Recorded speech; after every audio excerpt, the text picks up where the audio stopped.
Shri Venkateswara gold తాకట్టులో ఉన్న మీ బంగారాన్ని విడిపించి కొనబడును.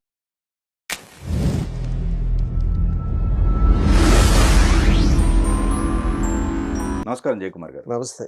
ఓజీ సినిమా డైరెక్టర్ సుజిత్ మంచి కారు ప్రజెంట్ చేశారు పవన్ కళ్యాణ్ గారు. అవును. ఓకే. సో అయితే ఓజీ సినిమా అనుకున్నంత సక్సెస్ కాలేదు. కాలేదు కాలేదు కాలేదు కాలేదు అభిమానుల్లో మాత్రం బ్రహ్మాండంగా ఎంజాయ్ చేశారు. అభిమానులు ఫ్యాన్స్కి ఏం కావాలో అది ఓజీ సినిమాలో వాళ్ళు బాగా ఎంజాయ్ చేశారు అభిమానులు. అవును. కానీ కలెక్షన్స్ పరంగా చూసినా లేకపోతే మిగతా ఆడియన్స్కి అంత అనిపించలేదు, అంత పెద్దగా రుచించలేదు. అవును, అది వాస్తవం. సో మరి ఈ టైంలో ఆయన కారు గిఫ్ట్గా ఇవ్వటం ఏంటి అని చెప్పేసి ఒక క్వశ్చన్ మార్క్. పవన్ కళ్యాణ్ గారు ఇప్పుడు పవన్ కళ్యాణ్ గారికి డబ్బులు అవసరమే. ఎందుకంటే ఆయన రాజకీయాల్లో ఉన్నాడు. రాజకీయాల్లో ఉండేటప్పుడు ఈయన పర్సనల్గా ఇచ్చేటటువంటి కొన్ని దానాలు అనండి లేకపోతే అవసరాలు అనండి ఉంటాయి.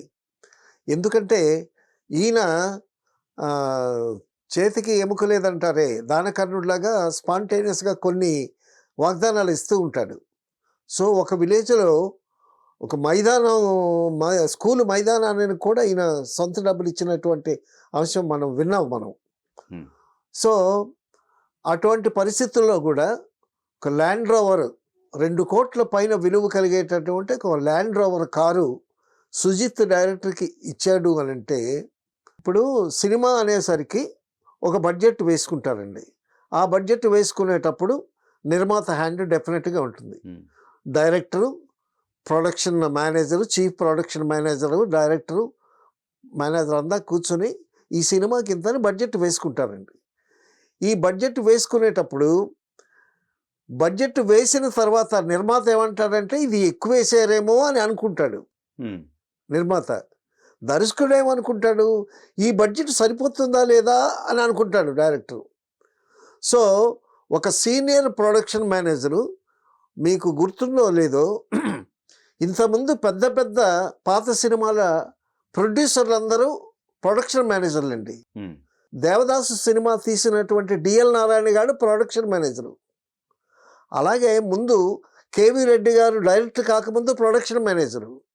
సో ప్రొడక్షన్ మేనేజర్కే టోటల్గా ఎంత కాస్ట్ అవుతుంది అనేటటువంటిది ఐడియా ఉంటుంది.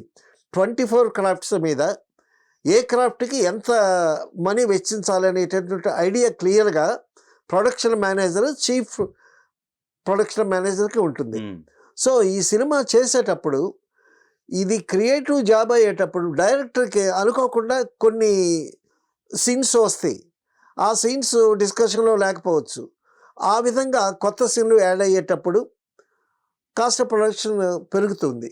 తర్వాత ఒక లొకేషన్ అనుకుంటాం, ఆ లొకేషన్ కాదు ఇంకో మంచి లొకేషన్ అబ్రాడ్ వెళ్ళాలి అని అంటే కాస్ట్ ఆఫ్ పెరుగుతుంది. సో ఈ విధంగా టోటల్గా కాస్ట్ ఆఫ్ ప్రొడక్షన్ పెరిగిపోద్దండి. ఆ విధంగా ఈ ఓజీ సినిమాని ఈ సుజిత్ అనే ఆయన జపాన్లో తీయాలనుకున్నాడు.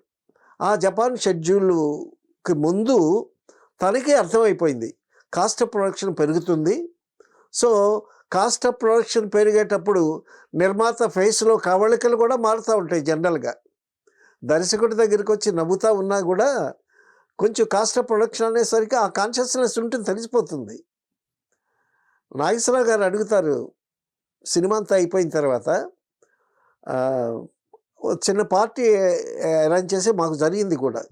ఒక సినిమా చేసాం, గోపాలకృష్ణ గారి సినిమా చేసేటప్పుడు సినిమా అంతా అయిపోయింది, బాగానే వచ్చిందని అనుకున్నాం. అనుకున్న తర్వాత ఆయన చిన్న పార్టీ ఇచ్చాడు.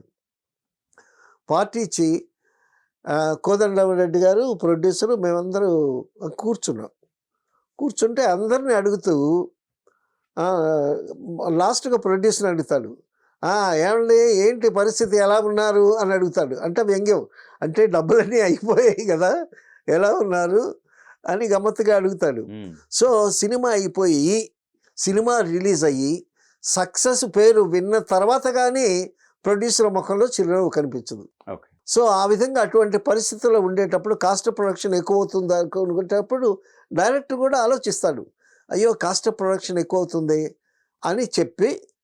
సో ప్రొడ్యూసర్ని ఇబ్బంది పెట్టకుండా అప్పుడు సుజిత్ గారు తన ల్యాండ్ రోవర్ కారు అమ్మేసేసి ఆ జపాన్ షెడ్యూల్ ఫినిష్ చేశాడు.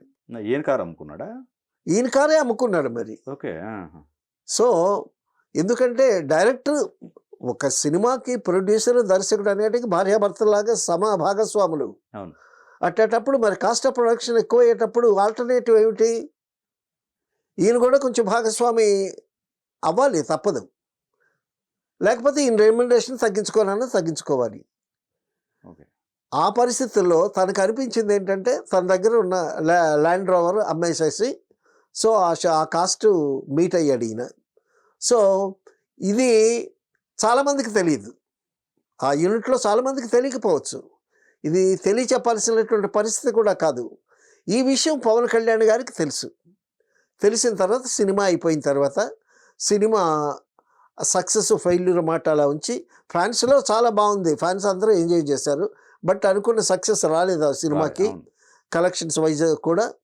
అప్పుడు తన సొంత కారు అమ్మి తను ఇది చేసే ఇన్వాల్వ్ అయ్యాడు కాబట్టి అని చెప్పి పవన్ కళ్యాణ్ గారు ల్యాండ్ రోవర్ కారు కొని ఆయనకి ప్రజెంట్ చేశాడు. జరిగినటువంటి విషయం అది. ఓకే. ఈ విధంగా ఒక డైరెక్టరు నిజంగా సుజిత్ని మెచ్చుకోవాలి, డైరెక్టర్ని మెచ్చుకోవాలి. ఎందుకంటే కాస్ట్ ఆఫ్ ప్రొడక్షన్ ఎక్కువ అవుతుంది అన్న పరిస్థితి ఆయనకి తెలిసి తన సొంత కారు అమ్మి సో కొంచెం ప్రొడ్యూసర్కి కొంచెం చేదోడు వాదుడుగా ఉన్నాడని చెప్పుకోవచ్చు. ఈ విధంగా డైరెక్టర్స్ కాస్ట్ ఆఫ్ ప్రొడక్షన్ ఆలోచించుకుని చేయగలిగేటటువంటి డైరెక్టర్స్లో సుజిత్ ఒక్కడని మనం ఆయన్ని ఈరోజు చెప్పుకుంటున్నాం, సుజిత్ గురించి.